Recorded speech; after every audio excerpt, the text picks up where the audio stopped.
Ladies and gentlemen, welcome back. My name is Scott, and it's been a minute since I've done one of these, but we're once again going to be catching a view from above the ring. So, it's been, God, um, I don't even know. I think it's been a year since I've done this, but I am one third of ATR's War. I am your North American. I don't know what the hell they want to call us. Ethan always calling me North American champion for X. You can find me everywhere else. All of our stuff streaming at the bottom of the screen. But with me today is one of my dear friends, someone I've been waiting and hoping to get this recorded. We've already been laughing for 20 minutes before we hit the record button, so please bear with us as we probably will be continuing to laugh the whole time. She is my friend, Miss Huff. Alex, how Hello. are we today? We are doing good. We're doing good. So normally on these shows, it's more of a for those who haven't been paying attention to the old ones from way back when. Normally just conversation pieces. We have a few things we want to talk about, but the rest will just be us just chatting, just having fun, laughing, making fools of ourselves because that's what we do. So I would be remiss to not mention the day we record this. It is March 16th, of course. It's 316 day. Let's So that go. so that just means that we need to have one beer. What? Two beers. What? What? Three beers. What? Up to nine, and then a Bloody Mary because it's just in Stone Cold's way. That's just the bottom line. That's just how this works. If I did not have work tonight, I gladly would. I'd be like, beer me, like, Just hear your fiance. What? just in the background. So, funny story about that. I was talking to Alex about this before we started. When we first talked about getting this on the books, we had set this for the 15th, but plans were something that come up that's much more important than this conversation. So we pushed it off till today. And my brain did not even put two and two together that it was 316 until Alex put something in our group chat that we have with a bunch of other wrestling friends. And she said, "Oh, happy Stone Cold Day." I was like, "Oh my God." Well, yeah, now we have to talk about that. Right. I sent a meme last night, the night before, being like, all right, everybody, make sure you leave your beers out for Stone Cold when he comes down the chimney and stuff. Yep. I was like, oh, I'm a terrible wrestling fan for not thinking of that. But it is what it is. And I I'm didn't glad. realize Pi Day was Pi Day until it was over. So if that All makes you right. feel any better. Yeah. The only reason why I did know that was coming is because it was plastered all over the school. So I was just like, oh, okay. Mm. And then they had their celebration the day before. I'm like, come on, guys. It But Pi Day was on on a Pi Friday. Day. No, no, Right. no. I know, but it makes sense because most people bail and they all go home. So why have it on a day where people are actually going to be there? So Fair enough. I guess it makes sense. But then more pie for me, you know? Right? Like if no one else is around and I'm there with classes or work or whatever, that's mine, you know? That's true. That's true. There was some leftovers out on the following day on actual Pie Day, Steal. but right. But enough of the pie. The Rock would be very upset about that, and and it being Austin 316 Day. Um, we could talk about something else that's obviously really big: the road to WrestleMania. Woohoo. So I believe from now we are. Is it what 29 days? I think from today. Bath. Uh, maybe? I know Yeah, it's a little over a month, yeah. technically. Technically, Because yes. Yeah. because I took that Monday off of work, and Nice. that Monday is the Boston Marathon. Yep. And I had a coworker come up to me and is like, "Oh, you took the day for the Boston Marathon off?" Because I work in TV, so we do like a big special for Boston Marathon Day. Yep. And I was like, "Oh, is that day?" And he's like, "You didn't take it off because you didn't want to work the Boston Marathon?" I was like, "Nah, man, that's WrestleMania weekend. I'm not Right? gonna be awake." I'm gonna recover. It's just Right. I Like mean, if my work is 11 p.m. like start, I'm gonna be in front of a TV. That's not. Yeah. I'm not Mm-mm. coming in that night. Nope. Nope. I do love the fact that they've split it to 2 nights. I know obviously that started with COVID and everything else, but the 2 night extravaganza I think is 1,000 times better than it would have it used to be. Where Mhm. was it? I think it was WrestleMania 38 that was like 8 hours long, and like the main event, the triple threat for both women's Raw and SmackDown championship was happening 12:30, I think, Monday morning. Yeah. It's just like, and there was, I don't know, 9 or 10, maybe more than that, card matches on the card, and the crowd was just dead like halfway through. Mhm. So splitting up into 2 nights, you get maybe 5 or 6 matches, but it's still a 4 hour show, but Mhm. it's not an 8 hour show. It's so much more digestible, and not just the time frame of it and being able to split it up, but Hmm. also if you have people who are working nights or weekends or anything, you space it out so it's like, okay, the matches that I'm looking forward to as a working adult are day one, so I'm going to take that day off. Or, okay, I have work the next day, day two. I don't care about those matches as much, so I can go into work the next day, unlike me. Right. Right. Or it just, I remember in college, because I never watched a WrestleMania until the 2 nights, like live and Okay. everything. Like, I had never seen a traditional pay per view until it came out on DVD, and then I like found it in a store or something. Never had one of those like live TV experiences until within the last 5 years, give or take. But in college, we'd have like a giant mini watch party in one of the Hmm. residence hall like lounges, Yep. and it was usually during break, ironically enough, so there was like no one around. But it was mostly me and a bunch of boys from the baseball team. Hmm. But 2 of the 3 years we did that arrangement, they had games. Right. So they either missed it because they were like on a field playing, or they were watching it in a hotel room.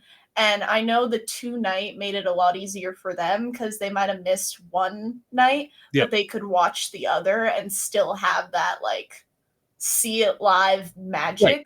Because I find it really hard, I'm not gonna lie, if I miss a Raw or SmackDown or pay-per-view or premium live event or anything live, it's really, really hard to watch it the next day because it doesn't feel the same.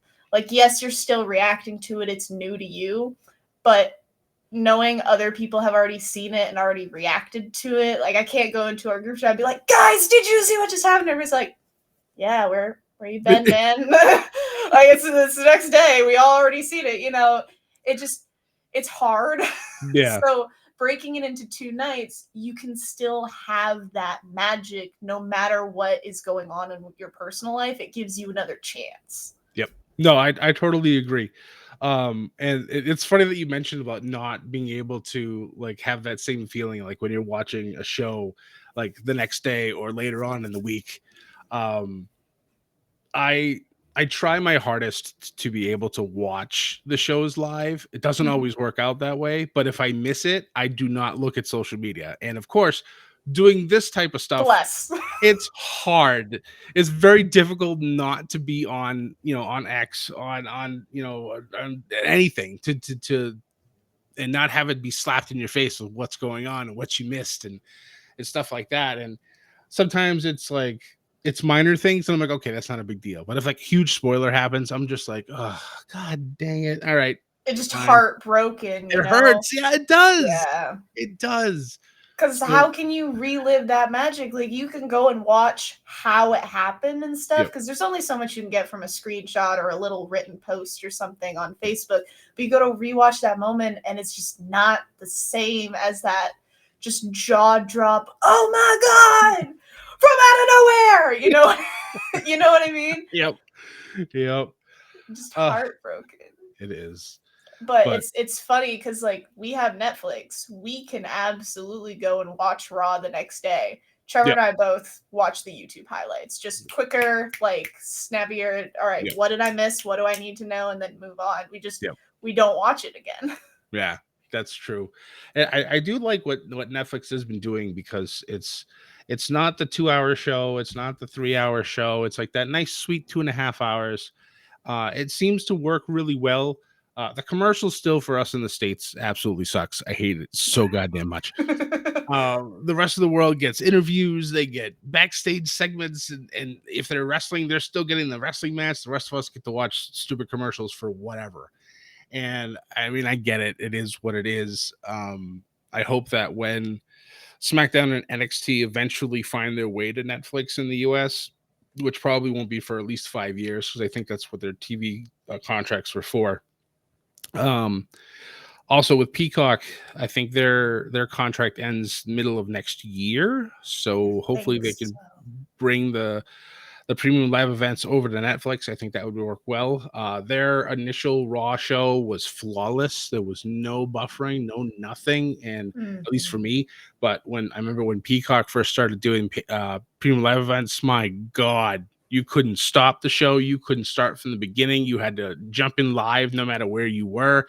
There was none of that stuff until later on. Netflix first day, oh, you missed something? Sure, just rewind it. Boom, it's right there. It's ready to go. It's just like, oh, a company who understands how these things should work. Well, and props to Netflix too, because they were doing live streams before the first Raw. They were Yeah, doing these like massive live events, and I remember we were trying to watch the Paul and Tyson Tyson fight. fight, Yeah, yep, and the buffering was atrocious. I ended up falling asleep. I was like, I can't watch this because it just was impossible to watch. But I yeah. think we found out it was buffering on the TV, but if you like pulled it up on your phone or on a laptop, it was Hmm. seamless streaming. So it was really Interesting. interesting, like Okay. just the platform modality, because Yeah. you have to code stuff differently for the TV app versus the website versus the mobile app and yada yada. That's a that's an IT wheelhouse, you people. See, we're educational here on Right? AT. That's all you techies out there. But yeah, I think out of all the Netflix shows for all we've had, I think there was only one where they had a few that would clip out and just kind of like go black for a little bit, and I had flashbacks and PTSD of USA Network whenever there was maybe some type of malfunction when it came to outfits or whatnot, and not bleeping out anything most of the time was great, and that was always fun. I love watching, USA Network for a good solid 2 minutes of nothing. You can't hear anything because the crowd's Right. chanting "Holy shit" or, whatever. And it's just like, oh my god, just we're adults here. Yes, there might be some kids listening, but guess what? They'll learn those words eventually. Let them learn now. FCC guidelines, let's go. I work in TV. I get it. Yeah, yep. I Um, very much get it. But no, I love the move to Netflix, and I've found that there are a lot of wrestling fans in my workplace, which has been wonderful. that's Um great. but we've been talking about this move because their hope was this moves to Netflix. Okay, no more commercial breaks. I'm Hmm. like, you're funny. um, there are other things that this is going to benefit from viewer experience wise. I don't think that's one of them, and I Yep, was correct. yep. Um, but I honestly love WWE specifically is in a very unique position right now where they finally have competition that Hmm. is challenging them for viewership and such. But WWE being such a legacy company versus AEW Hmm. being, it's still weird to say newer to the scene because like now they've been around for a little bit, Yeah, but it's still been a minute, but now it's it's just been a like, minute, right? but in the grand scheme of things, they're still babies. It's absolutely. And they both now have these streaming platforms. You have AEW with Prime Video, which also great because now I get to watch all of those matches, and I'm like, yes, get away from cable. I'm here for it. Um, but with WWE with Netflix, and my coworkers were just trying to understand the move and like how is this going to benefit, what's the timing going to be, etc. And the way I presented it to them, the way I see it, WWE loyalists and pro wrestling fans will watch WWE wherever, no matter what. You make the WWE network, 999. I'm here for it. Okay. Cable, when I had cable, absolutely. Move to Peacock for the PLEs. I'm there for it. Netflix, I'm there for it. You know, like I'm following every step of the way. But now that you have this new challenger, something that WWE can fall back on is that legacy content and the modality of people know who your wrestlers and superstars are. Hmm. John Cena, for example, Yeah. right?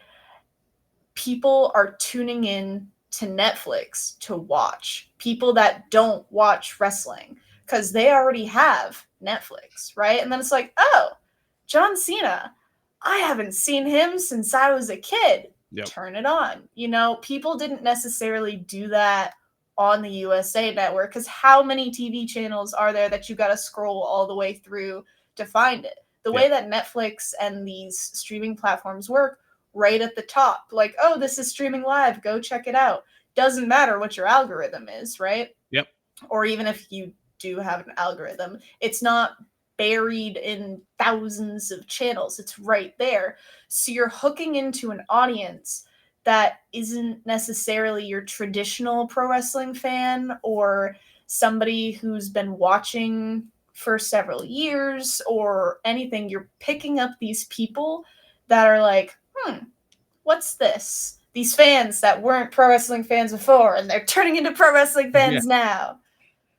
It's great being on social media and watching like new fans develop, becoming fans. It's like Mm-hmm. you'll see like certain account, like people put up like on videos on like TikTok, and they'll be just like, I never watched wrestling at all, or I watched it when I was little and never really got back into it. And now it's on Netflix, and I started to watch it, and now it's like they Mm-hmm. transition into like wearing all the gear, and they're all excited, and it's like, all right, this is what I like to see. Yeah, This is the good I stuff. had I had a bunch of coworkers. I had like as soon as it turned to Netflix, one of them came in. He's like, I just stayed up watching all of Raw, and I was like, let's go, buddy. And he's like, I now understand because all of us fans, and he was just there like, I don't get it. And then he finally watched it Yep.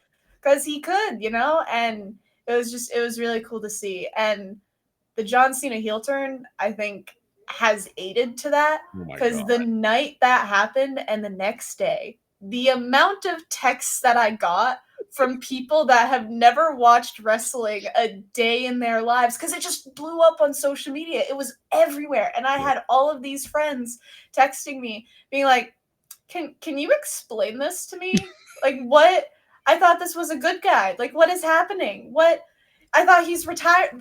What is happening? Yep. I had like friends middle of Vermont. I had friends from Massachusetts. I have people working in public safety and athletics and graphic design and literally like across the country in several fields, like various ages.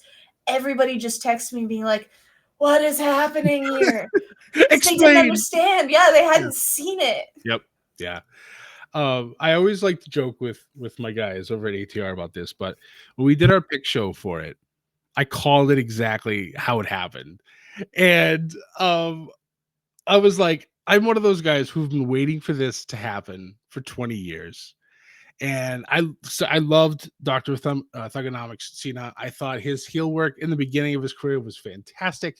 And then he changed to, what the Cena was until Elimination Chamber. And it's just like, all right, whatever. I wasn't part of the let's go Cena sucks chance. I wasn't any part of that. I was just like, all right, just give me something good. We went Mhm. through the LOL Cena wins years for, a good chunk of the 2010s. Yeah. and then he like most other successful wrestlers went to Hollywood. And I love the fact that Cena dumped on The Rock for leaving to go to Hollywood, And and then did then the same thing. he follows suit. And I'm waiting for somebody to dunk on him during this retirement tour to do the Mm-hmm. same thing. Cody might do it, but I don't know. I think it would be better for somebody else outside of Cody. I think Um, it'd be good for a youngin, one of those youngins there, up and comings yeah, to try to do that. But it's funny because Cena did end up going to apologize to The Rock and recognize it and say, you paved the way for us to have this multimedia platform yep, and the fact that we're able to go and do all of these other things. And the fact that so many wrestlers are super popular, streaming video games on YouTube and Twitch and stuff, everybody doing these Nickelodeon shows and these Disney guest spots, some of them doing little music hits here and there, and the freedom that they have to pop into these other industries and always come home and just grow the pro wrestling fan base is largely because of The Rock Yeah. paving that way. Yep. Yeah. It's just it's nice to see these guys and girls are able to go out and just do the stuff that they're able to do. And then, like you said, come back home and then just become even more, superstars, megastars, whatever they want to call themselves nowadays. But professional wrestlers, even, that's no longer a dirty word in WWE. So, Right. but It's so cool to see. Like it I think there was a little bit where we were kind of stagnant for a little bit and yeah, everything just kind of felt recycled and the same, and being able to bring the real world and other industries into storylines and new audiences in and references that you can play around with and not just offhandedly mention but like intimately understand is chef's yeah, kiss. yeah. It's funny. Like every time you watch like a Netflix Raw, they always go out to the crowd and they'll talk about, like actors and actresses that are in the thing for, and of course, magically they have Netflix shows. Oh, look at that! Who would have thought? You Like know, product placement. they're in sports towns, and oh look, some athletes are here from whatever sports team. You Mhm. have, obviously all these hip hop stars, and then you have people like Travis Scott who come in and just slap the ever loving shit out of Cody Rhodes, and Those fan camera angles, oh, mint, I love. mint. I remember back in the day when you used to go to shows, you couldn't bring anything to record. Like it was, you just had to Oh, just I remember. and enjoy. And now, like WWE, like they almost wait on fan videos to kind of drive their storyline. I think they did a perfect job with that when it came to Cody Rhodes and Kevin Owens, Mhm. because nobody talked about it. They didn't want to talk about it after the fact it happened, but you had those one or two perfect shots from the crowd or from the people outside watching it happen, and then it just blossomed into probably, at least I said it on one of our previous shows, that I think that KO and Cody's rivalry was so far Cody's best rivalry as champion. Yeah. I think it's such a beautiful way because I remember it used to be uh, not that we're ever going to get rid of this stereotype, right? But everybody just hammering down being like, "Oh, wrestling's fake, like it's horrible, blah blah blah." And now we've come to a point where Triple H, Paul Levesque has said it so many times in these like press conferences where he's like, the words heel and face, like they're not dirty words anymore. We can talk about the fact that these are characters Yep. portrayed by people, right? But then the use of social media is blurring those lines and these fan videos, but also when the talent banter with each other on social media, Yeah. and it's like, is this a work? Right. Is this a work? Is this real life? Like, I don't know. And it keeps you on the edge of your seat the Yep. entire time. Even when a storyline is super predictable, there's always that voice in the back of your head that's like, wait, wait, wait. Because you're like hyper analyzing everything, but it also engages you that much more because people that maybe weren't super into, well, I gotta follow like everybody on social media. Well, now it's like I gotta follow everybody on social media Yeah. because I'm missing half of this storyline. Like, what happened between Rhea and Bianca? Like, where was I? Yep. And you have to be ears and eyes everywhere, and that's also the beauty of all this long-term storytelling that they're doing. The thing that blew my mind about the John Cena heel turn, first of all, we have a year. We have a year with this man, Yep. okay? Yep. The amount of theories that I've had, like playing around, where I'm like, oh my god, okay, what if we do a 17th, title run and then he breaks Ric Flair's record, right? Wait, Cena's not a Grand Slam. How can he not be a Grand Slam? We gotta have an IC run, right? Oh, but I love the spinning title belt. Okay, so he's got to do this so that he can get that spinning title belt by the end of it. Wait, he's retiring. He can't have a belt when he retires. Like, all of these theories just spinning in my brain, just going everywhere. Heel turn was never one of them, for the record, because there's such a laundry list of things. And I'm like, ah! Here's another one for you, Brain. And you're probably going to hate me for this, but I'm going to say Don't it do anyway. it. Don't do it. He's a heel now. Yeah. Maybe he's not retiring. Don't do that to me.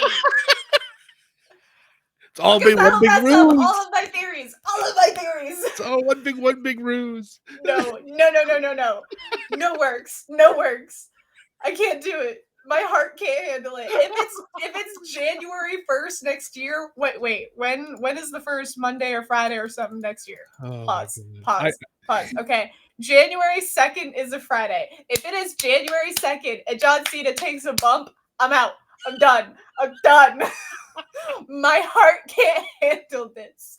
Because I'm just like so hyper focused about it. Okay, he has this many appearances, he has this many days. I need like XYZ to get done to finish, and I have all these ideas. Because hear me out, whatever title he has come December, I'm hoping it's a big one. He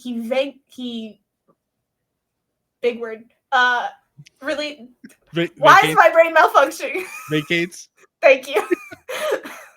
I was like, my brain was trying to combine vacate and relinquish, and I was like, that's not a word. What am I trying to say?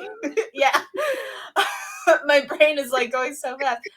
But there's so much good talent in WWE right now, and like, as much as I love Cena, having him in this big spotlight is like taken away from a lot of the guys, because also admittedly a lot of people are getting ready to retire in the next few years. Like, let's be honest, wrestling, football, a lot of these contact sports do not necessarily have the longevity to them. Right. Like, props to R-Truth. I don't know how that man is doing what he's doing, but he probably has like the longest longevity in him right now. But there are a lot of people in the next 2-3 years are going to be retiring. So you have all of this top talent, and then all the new guys coming up, all this top talent. So Cena needs a big title and then vacates it in December. And then January, we can start fresh and we can give spotlights to all the people that we've been missing and stuff. But if he doesn't vacate the title, and if he's still here in January, it will mess it up. It will mess it up. And we've had a few vacates, but we haven't done like a solid tournament for a top title.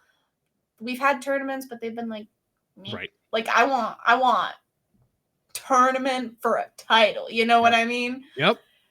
But I can't do that if he's still if he doesn't retire. Exactly, I know. Rage. A funny thing, and I noticed this. I have to kind of. I think I have to look it up a little bit. No, I think it is a couple of weeks, maybe 3 weeks into December. Saturday night's main event is in Boston. So could be the goodbye show, could be the face turn at the very end of his career. No. Could be, I don't know. I'm just saying there's lots of possibilities. And also this all hinges on the man staying healthy. True. That's something that I think a lot of people overlook, is you have all of these great plans and then one wrong move. Oh, literally. God. Yep. You know? And I think that's something WWE has propped themselves on very smartly. And the fact that they have all of this long-term storytelling is you can have the tiniest nugget from 6 years ago, and like your plans right now fall through because someone gets injured. Yep. Hello, little nugget. Yep. Glad that we planted that seed, and it comes literally out of nowhere. And you know, some of these connections people make so much later. So Cena's been heel for a couple weeks now, right? Yeah. Yep. I just saw online, and I don't know how it took people this long to like say something, but Bray Wyatt going up to John Cena and saying, "You'll live long enough to be a villain," and I was like, Bray called this during COVID mania. Yep. And I'm sitting here and I'm like, God, God, God damn I'd like it! to Your believe, long-term storytelling. I'd like to believe that that's been in the back of Cena's head, like since him and Bray started talking about the Firefly Funhouse match. Mhm. And this, I would love to believe that this is John's way of propping up Bray and being like, "You're right, this happened." And I love all the Paying edits that that I've seen. tribute. Correct. I love all the stuff I've seen on X and on TikTok and all the videos of people like pulling in the different clips of what Bray was saying, and then you show Cena turning heel and the whole process and everything else, and it's just like what I would have loved and would have done horrible things for is still have Bray be alive and just be able to talk about this. Dear God. Oh, you're getting Yeah. chills just thinking about it. But obviously that's not possible. But the fact that John has been completely silent other than his like daily like Instagram posts and his The X posts, randomest. yeah, like he has said nothing about this, but he'll be live. I think they're in Brussels for Raw on the 17th when this episode does drop. So it'll be interesting to see with John and Cody being in the same building, probably the same ring. Obviously, it's going to end in a brawl, I'm sure, because WWE loves doing their brawls at this point, and it Oh yeah. warms my heart. I love seeing, I love seeing the wrestlers fight, and then you're like, all right, security's going to break them up. And then one security guard's going to get punched in the face. And then all the others are going to be like, oh my God, why did you hit him? And then, oh, they get to break free and go attack the other person. It's like, they're so predictable, but it's so hilarious to watch happen. Right. It just brings me It's such just it's a joy. classic trope. Like Yeah. this is what I want. Yeah. Now, question for you. I don't remember if it was Trevor that brought this up or something that we saw online. Do you think Cena's heel turn is a work by Cody and Cena? That is a Because good right? question. Right? Because if Cody, he figured The Rock was going to do something and he has all this corporate power and stuff, and it's like, okay, I need a backup plan. Let me turn to one of my most trusted allies. Hey, John, it's your final hurrah. You can do whatever you want. No Right. one's going to stop you. Yeah. You know? Do this. That way, like, I have a mole planted, so The Rock thinks he, like, is controlling everything, but I'm actually controlling Right. everything. Yeah. Cody's the actual final boss. Right? Cody just texts John, like, after the heel turn, like, God damn, dude, you hit a little too hard. You call yourself an actor? Right? Right? Like, what was that? They almost caught onto us. Man, that would be. I wouldn't hate that. I wouldn't. But I wonder how the crowd would take it though. You have to, the reveal needs to be very specific. True. Very, very specific. And then there's also theory because of the Bray Wyatt prediction and the long-term storytelling with Alexa back now, and you have the Wyatt Six, that something is going to happen at Mania with all of them. And I don't know, maybe it's them finally getting together or rekindling, or maybe it's, Alexa has one idea of how the Wyatt storyline and the tribute and everything should go, and the Wyatt Six have another idea, so then they start feuding, and then that brings Nikki into like her own little spotlight. Or I don't know if like they're gonna go after John. Like I don't know what. There's so many possibilities. There is, because there are so many seeds. Yep. So many seeds. I know. It's great. It's just there's so much, and the fact that we still have what 5 weeks till Mania. Mm-hmm. So we got 5 more Raws, 5 more SmackDowns. So 10 And shows. anything can happen. Exactly. And that's the great thing. Like I was surprised, but I wasn't like when EO beat Rhea for the title. Shocked. And obviously now we're probably going into a triple threat, which I think honestly is best for business. I love using that phrase, especially with Triple H. It's just those 3 are by far the top 3. And also, if we're going to talk about Bianca, we have to talk about Naomi and we have to talk about Jade Cargill. Give me your thought. Like that Called it. inhale that you okay. Called it.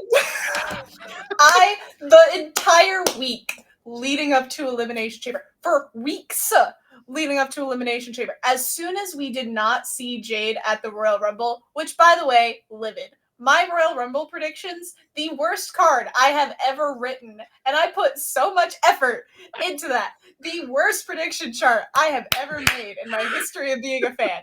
And I was so salty. So freaking salty. Can Not confirm. even Reading the chat. so salty. I go to work the next day, and one of my coworkers comes to me and is like, "Told you so," and I was like, just instant. I was like, "You don't," because they were looking at my picks. Hello. The only pick, basically the unique pick that I got was I Show Speed, and everybody was like hating on that pick, and I'm like, dude, like he literally got. I don't think you understand how Royal Rumbles work, right? Yeah. Like, he and Triple H and WWE posted on social media a video call between I Show Speed and Triple H being like, you can have full access backstage, you can live stream, we'll bring you to the Gorilla. And I'm like, this means he has to be in the Rumble, because you can't live stream at the Gorilla during the Royal Rumble. Because the whole point of the Royal Rumble is surprise returns and entrants. Bingo. You can't have a live stream at the Gorilla. Right. And everybody was like, why would you put I Show Speed? That's so random. And I'm like, man. That's the point.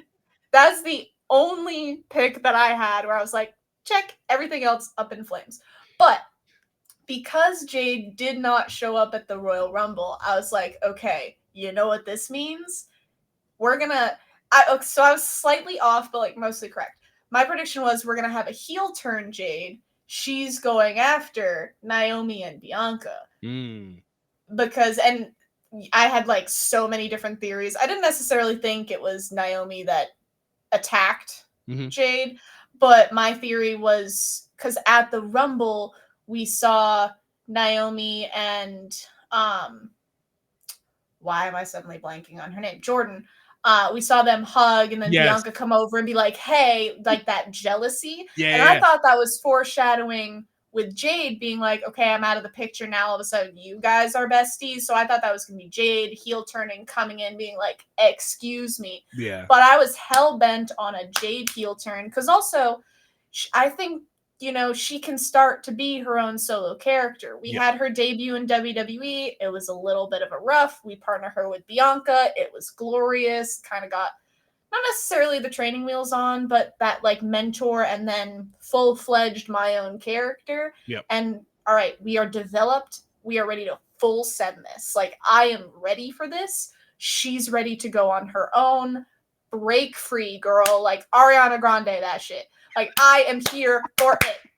Did you also notice, and I didn't see this at first until somebody pointed it out, for both Elimination Chamber, both Bianca and Naomi were in white. Jade comes out in full black. You fast forward to the SmackDown. Naomi, yes, exactly. And Bianca were all in black, and Jade comes out in the blood-splattered white. Gorgeous. And I was like, fashion. Okay, here we go. So yeah, like I fully anticipate that being. I would hope they'd give them both a WrestleMania moment.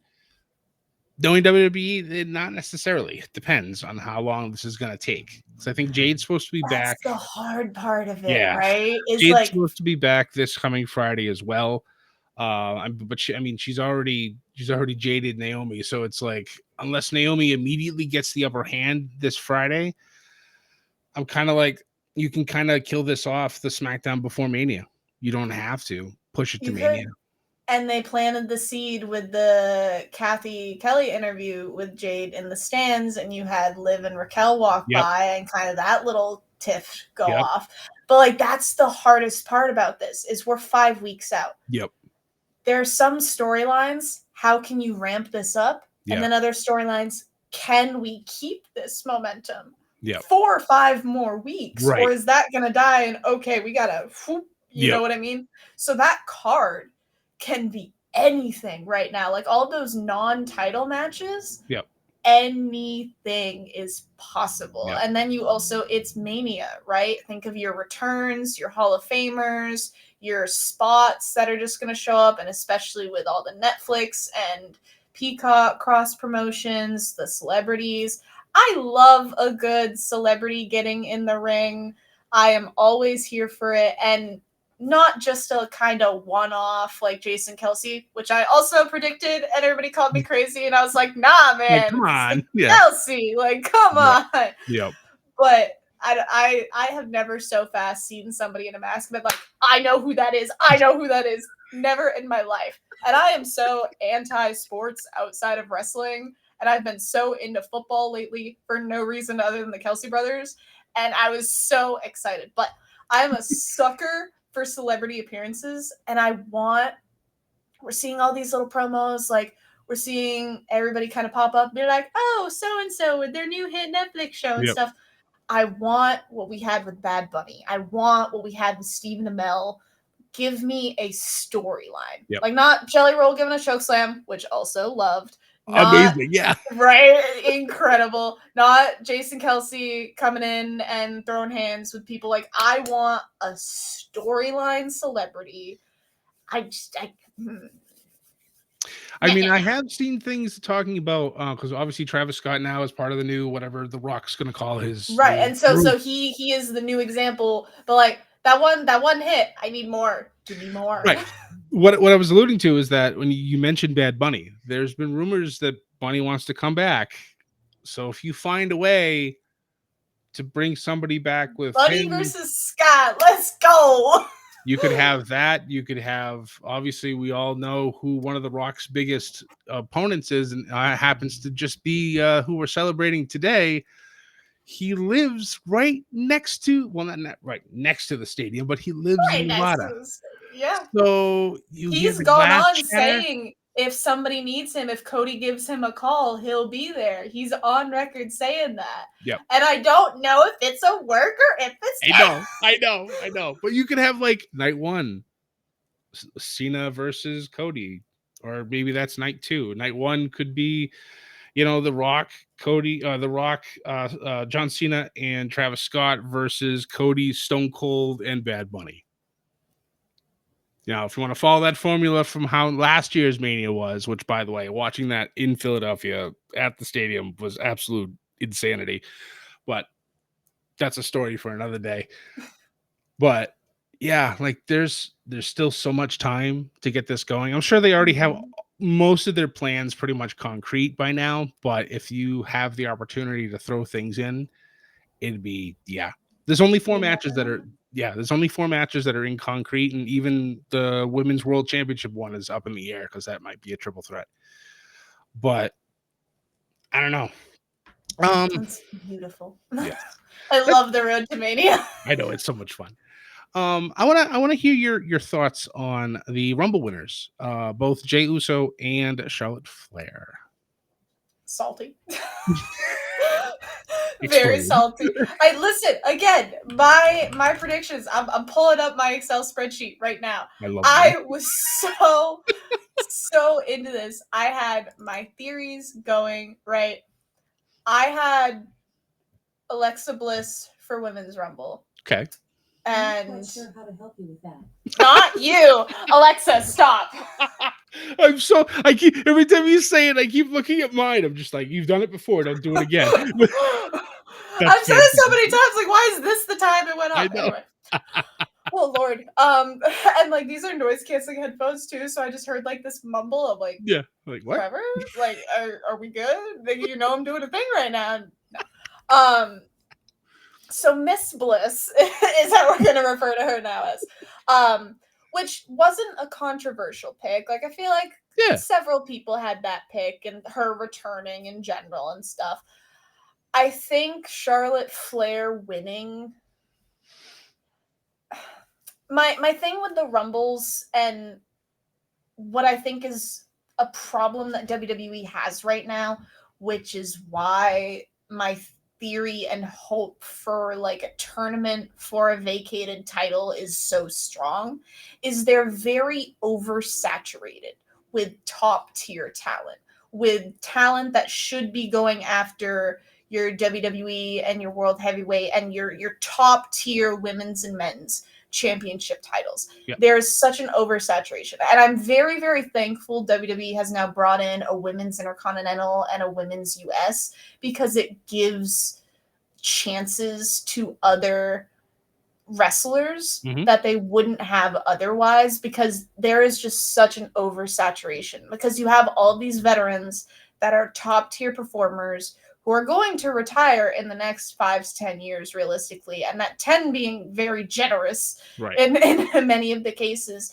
But you look at these people, and a Royal Rumble is the perfect opportunity to give somebody, and like I say this fully knowing that my pick was Alexa Bliss for the record, but a Royal Rumble is a top tier opportunity to give somebody that wouldn't have a title chance otherwise, where it's harder to write them into a storyline because they might be a newer character or they might be a more relaxed character. They're not necessarily always up in everybody's face. Right. It's a chance to give them that title shot and that spotlight that might be harder to write in naturally.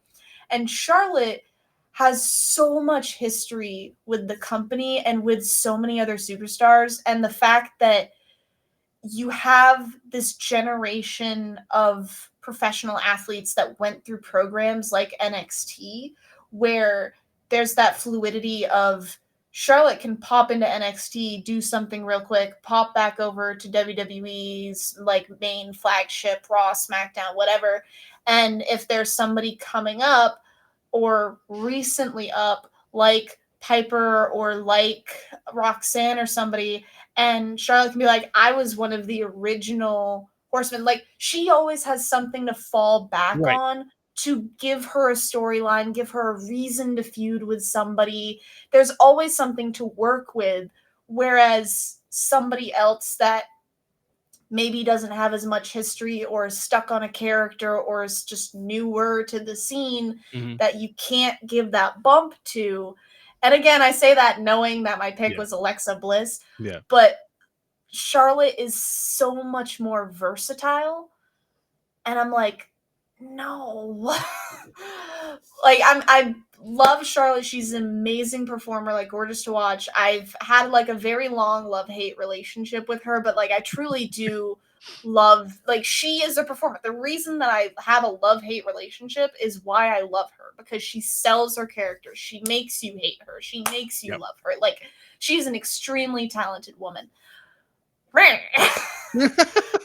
So like, I get it. And then I was so hellbent because, you know, we had Rhea and we had Tiff, and I was like, okay, Charlotte's going to go for Rhea because Rhea is such a stronghold. Like, who do you write in to face her? So my prediction was also whoever wins the Royal Rumble goes after Rhea. Because it's a lot harder to write a Rhea storyline because she's so dominant than it is to write a Tiff storyline where she doesn't have that history to fall back on. So a veteran wins Royal Rumble. Okay. Goes up to Tiff. You are new. I don't want you in my business. Give me my title back. You're not far in enough to hold it. Like, super easy storyline. And also the comparison between the two that's been there since Tiffany started back in NXT. So this story kind of wrote itself. It did. And then you have like the princess versus the queen angle and stuff. So like, it threw all of my predictions just out the window. So it's me being angry about Charlotte Flair winning is mostly just saltiness. But that hope of, if I was going to be wrong, I wanted it to be somebody given a push. Yeah. And that's what I did love about the men's Royal Rumble. And I'm just glad it wasn't CM Punk or John Cena. Like, honest to God. Because that's what everybody was saying. And I'm like, no. All due respect, no. These are the two people that I don't want to see main event because there is such an oversaturation of talent. I want someone else. Given my Funny pick enough, was Randy Orton. Well, all right. but in my defense, I'm sitting here waiting for this man to come back from injury. Like, this is my man's, okay? Like, ride or die Randy Orton fan from day one, my whole entire wrestling career. Like, favorite match of all time was a Randy Orton match. Like, Randy Orton stands. So, like, here for it. But I'm glad that we were able to get somebody that the fans have put over, and this is a fan generated match. Yep. You know what I mean? Like, if you would have told me 3 years ago you're gonna have a Jey Uso main event Mania like title match, nah, you kidding me? I would have put life savings on that. Are you kidding me? The magic of it. So, like, that's what I wanted, you know, is give somebody that push, that final edge. You know, he's not going to get sucked up in this bloodline dispute. He's not going to get sucked up into another tag team. Livid that as soon as he and Jimmy split up, and then it's like, your next title is a tag with Cody. It's like, what? You split them up and you give him another tag? Are you kidding me? But you they know, had so one of the best press conferences afterwards, though. yes, and that was, you know, the only redeeming moment for me. I went into work the next day and went to one of my coworkers is really into sports, just not wrestling. And I sat her down and I was like, you need to watch this. And I sat there with my phone, just sitting there, just watching her face the whole time. So excited. But you know, that's what I wanted. And also, shame on you, WWE. You confirmed too many people. Too many people in the Royal Rumble. Thank you. Thank you. Because you had more than like, because I'm looking at my spreadsheet now, because I literally pulled this up, right? You had more than half of the men's Rumble, which is an oversaturated, because there are more male superstars than female superstars, right? Yep. So oversaturated. You had more than half confirmed. And then it's like, okay, well, I Show Speed, you've basically confirmed already. Joe Hendry, you've basically confirmed already. Because when he pulled back from the Jericho cruise, and it's like, okay, well, now he's in. Because we were all like, oh, no, wait, he's booked on the cruise. He's not going to be in the States. And as soon as he pulled from that, it's like, all right, check. You know what I mean? And it made it so much harder to write my predictions, because the oversaturation where it's like, okay, well, you have to have your NXT call-ups. Okay, who's returning, right? You have to have somebody come back from injury. And then, I don't know, it felt kind of short for me. Like, once you predicted, you had, what is it, 16, 17, 18, 19 confirmed. Yep. And then you had the 2 that were basically guaranteed because of social media postings and that outside storytelling that we're talking about, right? You had 21 confirmed. Yep. Of the 30 confirmed. So I'm sitting here and I'm like, there is so much talent that just got screwed. You know what I mean? Like, there are 9 slots. Yep. 9. Yep. And who do you pick? Exactly. But then that also brings up another interesting topic: the 2-night Big 4, Big 5 shows. SummerSlam going to 2 nights pretty soon. Rumors, I'm very excited for that. The rumors of the Rumble going to 2 nights. You know, what do they do with what do they do with Survivor Series? Does that stay 1 night? I think it should, personally. Rumble, I would not mind 2 nights, because you could focus one Rumble on each night. Mm-hmm. You could have an entire men's card one night and an entire women's card another night. Also, your thoughts on Evolution 2 potentially happening in July. Don't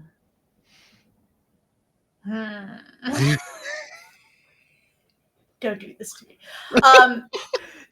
Two nights, I'm here for it. I love it, because it's a way to expand your content, but also make you unique from your competition, right? Now that AEW is in the scene and starting to do their own pay-per-view premium live event, like big card style shows, you need to find a way to differentiate your content. Mhm. Like we have these themes that we can always fall back on. You have your TLC, you have your Elimination Chamber, you have your Hell in a Cell, like all these tropes that we have spent decades building can always fall back on that.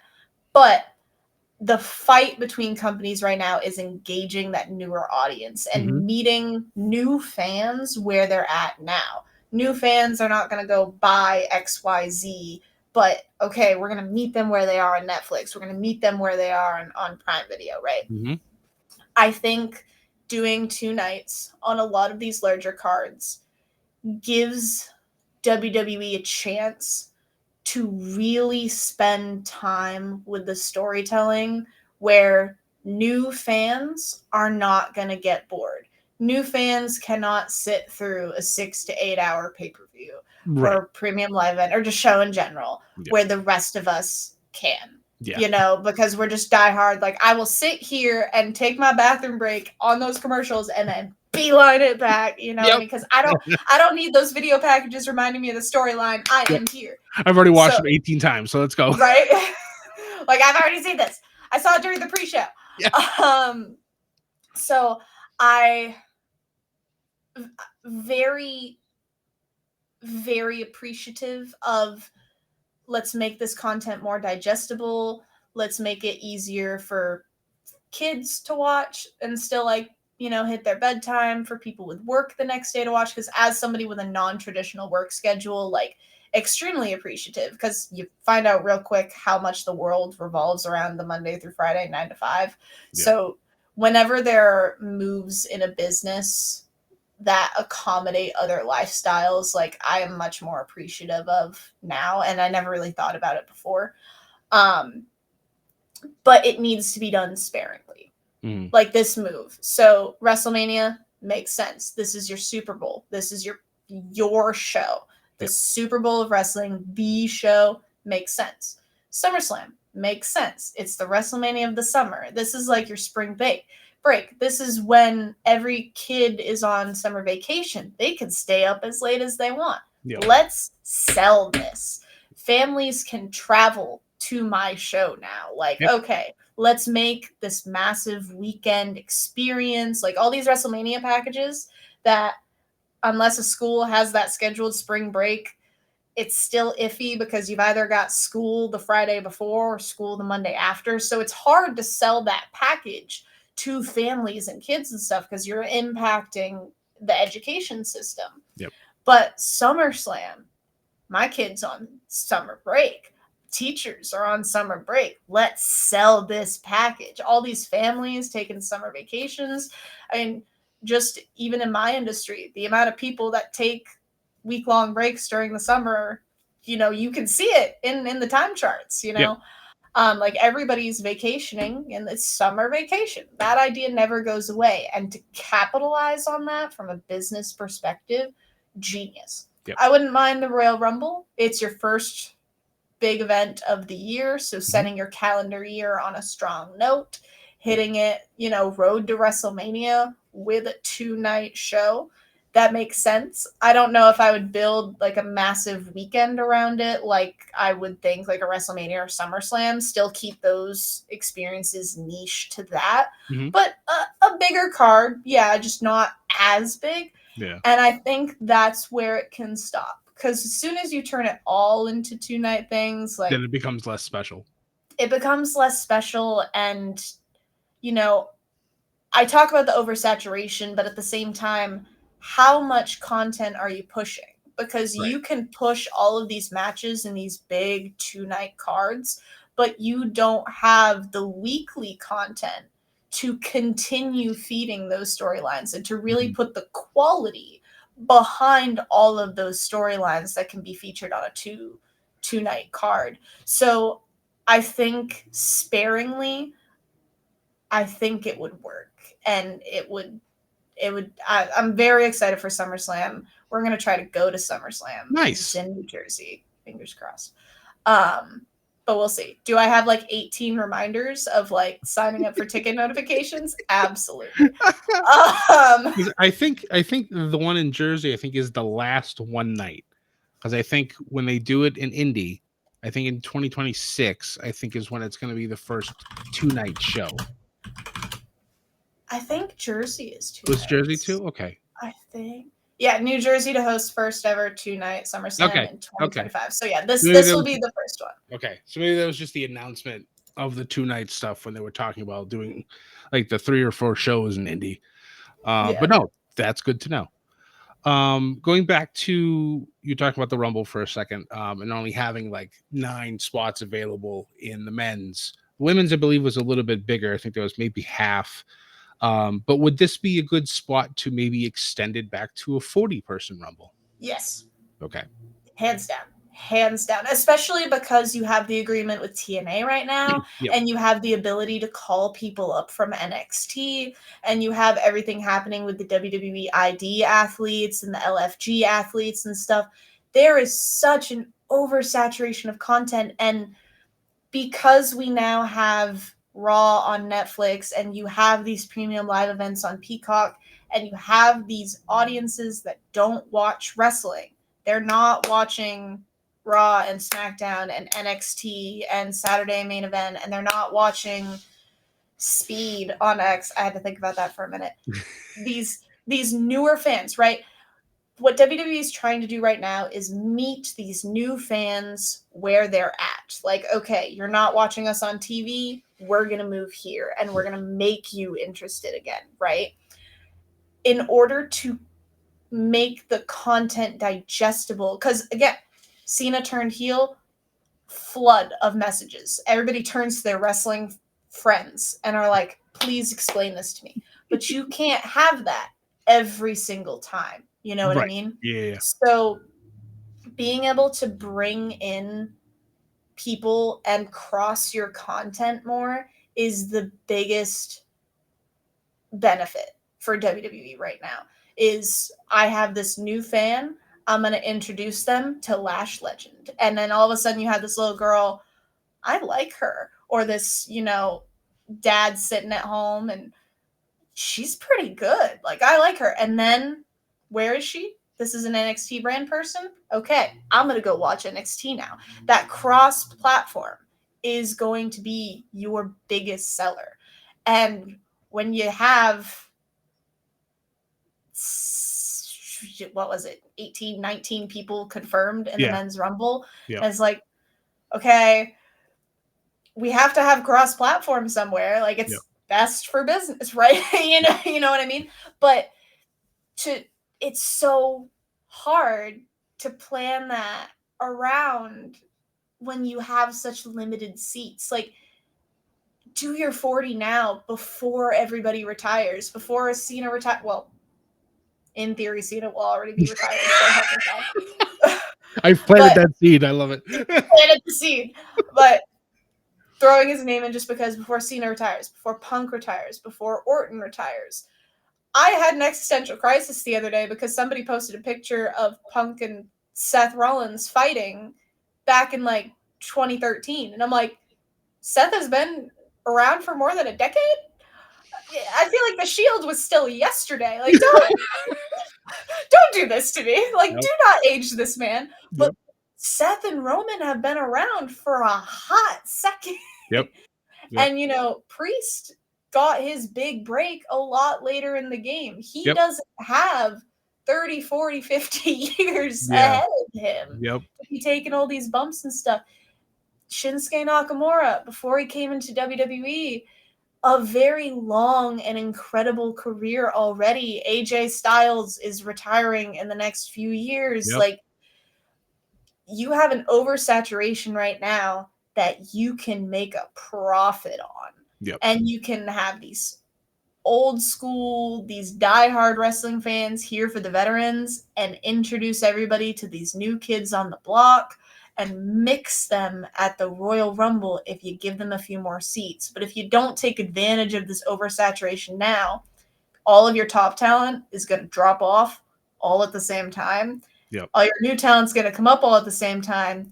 And if you didn't plant those seeds, people that don't watch NXT, that don't watch TNA, that don't follow these cross platforms, these new fans who I remember Cena from when I was a kid. I remember Seth Rollins from when I was a kid. If I meet a kid that ever says that, we're gonna have problems for the record. I'm gonna catch these hands. Catch these hands. But you're gonna have this disconnect because those seeds were not planted. And WWE is very good at planting those seeds. So I'm very hopeful. I'm very confident. I will trust the process.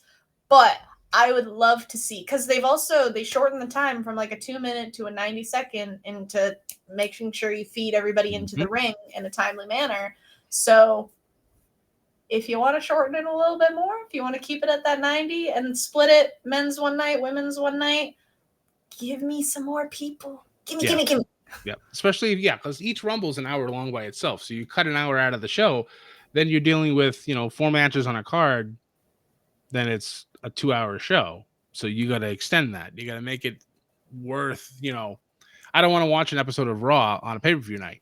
I want to watch a pay-per-view. So give me 4 hours. Give me something that's gonna last and it's gonna be exciting. You can have somebody who can go on a run, like they had the greatest Royal Rumble over in Saudi when it was 50 people. Like, I thought that was ridiculously long, but it was good.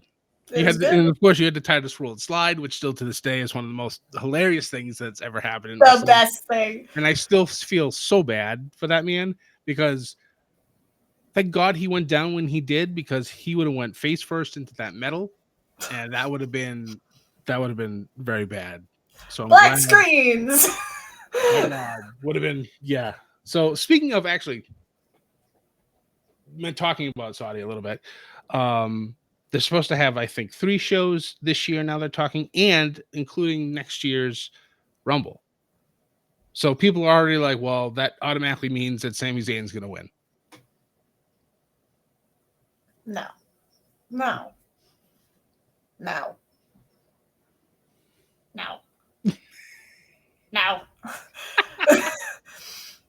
Look at what happened at Clash of the Castle, right? I know. Have every single person, but also the sound effects are some of my favorite things. I love it. You should hear me at work. It's dead silent. Everybody's working, then like just randomly. I can't do it. Break the silence. Yeah, you have to do it. Right. You have to do it. I can understand paying tribute to where you are and what you're doing, like you're in Toronto, pay homage to the Canadian superstars on your roster. You're in San Diego, okay, like obviously Rey Mysterio's gonna have a match here, shout out to his hometown, be like, hey everybody, and everybody's gonna be like, oh my god, Rey, we love you. Like there's a difference between paying homage to a wrestler's hometown or their culture and, okay, we're here, this person has to win. Like, I think that takes away the magic of it, just because, okay, what do I call him? Dirty Dango came back to NXT for a hot second. He's from Maine. I'm from Maine. Yeah. Love me some good old Fandango, Dirty Dango, Johnny Curtis, however you know him as. Yep. Bless your heart. Or Scotty Too Hottie. Saw him in action last year. Very happy. I will always cheer for the Mainer. I don't care if they're a face or a heel. It's like, that's my boy. Like, they came from my roots. They came from my little state, my little neck of the woods. Like, I will always cheer. But just because there's a live home show, home event happening here in Maine doesn't mean that every single Mainer on your card needs to win. Right. Like, your face is allowed to lose. Like, I think Scotty Too Hottie technically ended up winning. And this was also not a WWE event. This was like an independent wrestling gig. Oh, Lord, did he win? I don't remember now. I actually think they might have ended it early on injury or something. But you don't need your homegirls, your homeboys to win. Because when they lose, it's just as magical because your hometown is salty as hell. Right. You have all of the fans being like, no, that's my boy. No. Like, the reaction is that much better when they lose just as much as it is when they win. And to be like, oh, it's in Saudi Arabia, so like this guy's obviously gonna win. Like, no. Right. Like you're taking one, you're not looking at this from all angles because the loss is just as magical Right. because the fans are gonna be like you're gonna be clipping all these memes, like that's gonna be on the reel for like the next Raw, like you know, the tribute when Sami Zayn retires down the road, you're gonna see that little girl in the audience that night being like, you know, like that. Those are magical moments for fans and to lean on each other and stuff. But nah, you can't just call it like that. There's too much in play. There's too much. That tangent was all I hoped for and more. So thank you for that. You're like, question for you, and just How can I get her to go? There it is. you just no. breathe, and I'm like, and by the way, actually, but no, you're actually, right. according to the encyclopedia. I'm gonna push up the glasses. But no, you're right. Like talking about like when the home person loses. Yes. See, it works. When you talk about the person from like the hometown or the home culture, they lose. Like you talk about Sami Zayn, Sammy and Roman before WrestleMania 39. I think it was 39. That match in Montreal was like, I know you do the math in your head. Like, which one was 39? What number are we on? Around 41 years ago. But yeah, the Elimination Chamber, Sammy versus Roman, like there were parts of that match where I thought they might actually pull the trigger and give it to Sammy going into Mania. And the crowd ate that up like nothing I'd seen in a long time. And it's why I always harp on American fans at their shows when they're quiet. It's like SmackDown was in Barcelona. Dear God, I don't think they shut up once. And it's just like, and that's how it should be. why That's why you go to these events, right? Because admittedly, it's just like any sports game, right? If anybody is watching that is not into wrestling, maybe into another sport, you don't go to a Patriots game or an Eagles game to see football. You can get a better view of the game on your TV or on your phone at home. And it's the same with wrestling. Like I'm trying to squint, see the TV or like see the Titantron, you know, like what's happening? What's going on? These little peons just dancing like ants, like 10,000 feet below my seat, you know, like there's a reason there are seats called the nosebleeds, you know. Seriously. And you know, those are the seats we buy in because of money. But you don't go to a wrestling show to watch wrestling. You know, it sounds so silly to say. You don't go to a sports venue to go see the sport. You don't go a concert to go see a concert. We're going to a Hardy concert this summer, and we're sitting in the lawn, and I ain't gonna see that, man. You kidding me? Yeah. Like the binoculars going, right? I'm not there to see Hardy. I am there to enjoy a live atmosphere with my friends and a bunch of strangers that are all into the same thing. And that energy that you get at a concert, at a football game, at an NBA championship, where you're just the stranger next to you, you just grab onto their shoulder, like, oh my God! Yep. You know, there is a magic between wrestling fans. I remember we went to a live event, a house show in Maine last 2 years ago, and there was a kid sitting in front of us, and he was like having this little jibber jabber with Nia Jax, and we were all like rallying behind this kid. I have no idea who this kid is, and he had 2-3 rows of grown-ass adults rallying behind him like, yeah, you go, my dude. Yep. That is Brand the new best magic. friend. Yeah, and that is the magic, and all of us being like, oh my God, wait, get this kid an autograph. Get him up. Like, you know, getting these kids to the front and making sure they can say hi to Cody Rhodes and stuff. Like, that is the magic of going to these house shows and going to these premium live events. I'm not spending all that money to to sit in the nosebleeds and just tiny little things dancing. Although it'd be really cool to say, like, I was there when that happened. You go to be in that environment, Yep. to be screaming with all of the fans so that your Yep. neighbors aren't writing noise complaints because Right. they're too loud. Like, A little too loud. Oops, sorry. Yep. Yeah. yes. So come on, Americans, let's go. Seriously, like If I am the loudest one at a show, there's a problem. I mean, I'm kind of the same way. Like I react to things when I watch them here in my place, and then when I go there, I tend to, if I'm by myself, which happens periodically, I'll mostly just kind of like feel the room out, feel the area out, how they are, and then I'll act accordingly. But like bringing things back to last year at Mania, when Sam and I went to, like we sat like I think maybe second row from the top, and the entire area was just full of rambunctious people, and we had the greatest time, like chanting That's what it things should and just be. and it was just like, yeah, I paid attention to the wrestling, but half my section would start going crazy with something. I'd pay attention to that and like, what I'll watch this show later, like what's happening, and just like it's just just being present is just it's fantastic. That's what it is. You pay for that experience and being present in the moment. Like, and I mean, say what you will about like phones and stuff and people recording, because I've seen a lot of things criticizing fans, and not just wrestling fans, but fans in general, you know, just on their phones trying to get that shot and stuff. Yep. And they're like, oh, you look at pictures from like X many years ago and you don't see that. No, you see the handheld cameras doing the exact same thing. Like, Correct. don't get on me about that. This has been a problem for decades, just a different piece of technology. Yep.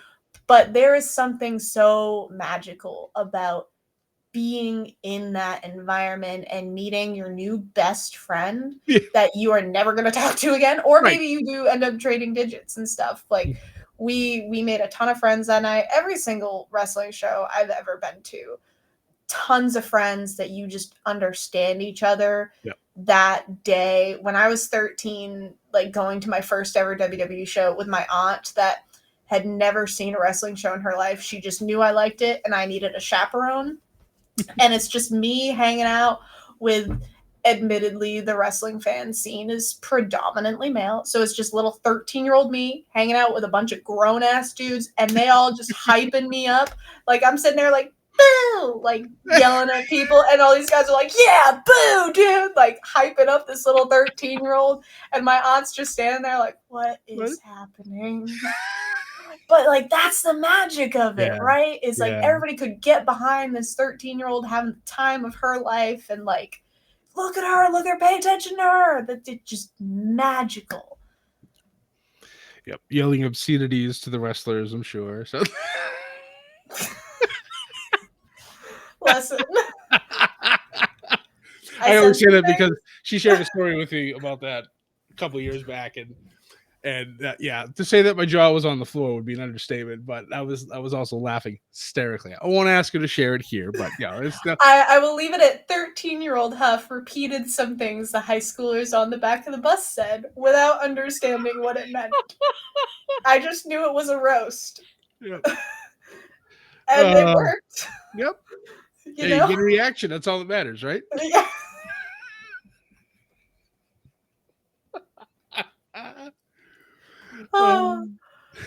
So it's my best story. I know. One thing that we need to do at some point is attend a show together. We never got a chance to do that when you were in Vermont, now that you're in Maine.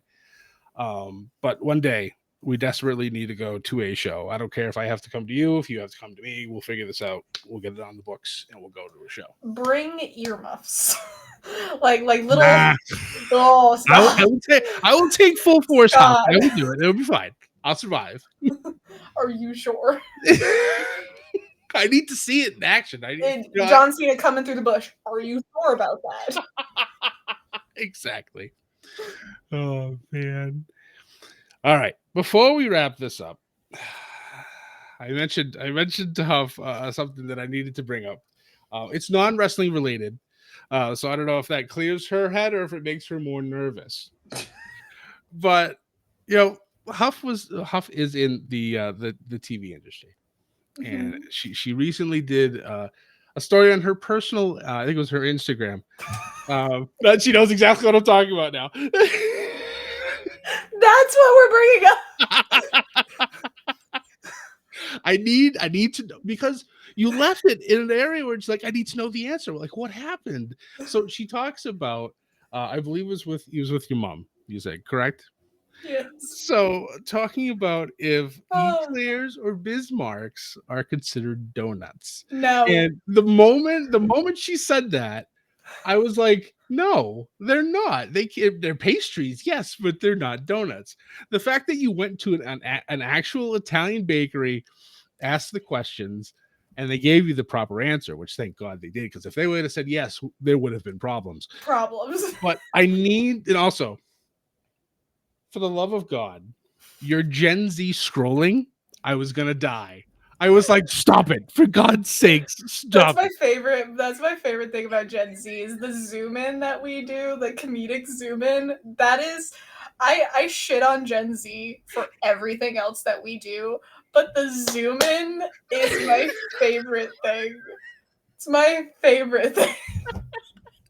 So I need to know, what did your mom say to this? I have to know this answer. So my mom doesn't have Instagram. So I screen recorded all of my stories. So we started with my mom and I had this debate about whether eclairs and Bismarcks were flavors of donuts. And I said no, and she said yes.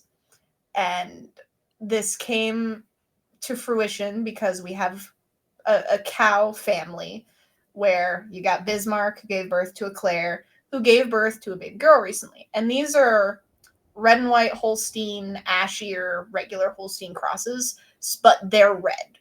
So we were going to name Eclair's child Red Velvet because red cow, like perfect. Yep. But only her head had red spots, and then the rest of her body is white, like it ran out of ink. You shake the cow a So, little bit, get some more ink flowing. right? Because cows are born like head first, so it's literally like you ran out of ink for the Yeah. rest of it. So we ended up naming her Cream Puff. But in talking about red velvet, my mom's reaction was, well, red velvet's not really a donut flavor, but I guess we can go with it, blah, blah, blah. And I was like, whoa, why are we suddenly talking about donut flavors here? Like, this is a pastry line. Like, we don't have a cow named Donut. This is a pastry line of critters. Right. And she's like, no, it's a donut line. I was like, triggered. So my initial reaction was put on my Instagram, like I do. You'll find the pettiest, most random Instagram polls on my story. And so immediately go to my Instagram and put a poll: is an eclair a donut? Yes, it's a donut. No, it's a pastry. What are you talking about? I think was like something along the lines. And then the same thing with a Bismarck: is it a donut? Yes or no? And majority of people said no to both, which was great. So I go to an Italian bakery the next day, go inside, ask the people behind the counter, order myself one of each, a donut, an eclair, a Bismarck. I show the receipt and how the eclair and Bismarck are priced as pastries, and how the donut is priced differently, how they're in different display racks in this bakery, how the bakery workers say it's not a donut, how they're packaged differently, like everything, right? They are different. And then like pull up the receipts of the polls. And that was my Instagram stories, just the pettiness in me of I am correct. Hell hath no fury like a woman that needs to be correct, okay? And so that was my Instagram story. So I screen recorded the full Instagram story because my mom doesn't have Instagram to show her. I polled the public. This is what they had to say. I went to a bakery. I spoke with a bunch of the workers who gave me the weirdest looks when I asked this question. And I'm like, guys, this is really important, okay? Like, I need to be right here, right? I show my mom the receipt. I show her the packaging. I show her the display cases. And her reaction was, I'm proud of you for doing this. it's still a donut to me. God. I was like, that's not how this works, but okay. She then, what you don't know, Scott, she then showed my father this video. And my father's reaction was to use AI to try to discern whether it was or not. Oh no. And AI says a Bismarck is a donut.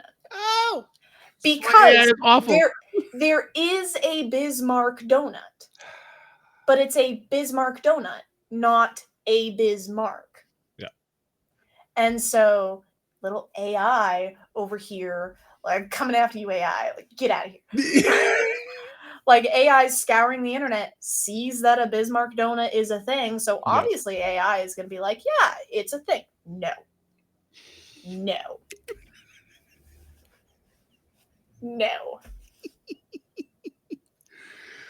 I love The it. Italian bakery is right down the street. I love it. Like I go there far too often. They already know, now- they know you're coming. They're like, "Do you have any more questions for us today, Miss Huff?" Well, yeah. Now I'm scared to go back because Just give it a while. Let it cool down, and then right. everything I will be fine. gotta wait it out, and then we can go back, and they'll be like, eclair lady, and I'm like, no, donut. I want a donut. yeah, I want my honey dip donut. I always want my honey dip donut. That's all I want. Yep. All right. And eclair and a Bismarck are not donuts. It's the final line. That is the bottom line. Final, because Stone Cold Said so. said so. That's right. With his 9 beers and his Bloody Mary. Folks, I'm so happy we did this. Thank you so much for coming on today. It's been a pleasure as always. I miss having you around. I know you're killing it out there, but yes, we need to find time to go to a show as soon as possible. Absolutely. I'm gonna start Googling like shows near me. Yes. So before we go, if you'd like, please tell all the folks where they can find you. You can find me at Huff_fanatic on whatever social media suits you best, because consistency. It's all the same. That is key. And you can find me pretty much everywhere as Scotty J Stream. Again, this has been a wonderful episode of Catching a View from Above the Ring. Again, my name is Scott. Thank you so much for listening. Guys, always, most importantly, do not forget to join the Bedlam.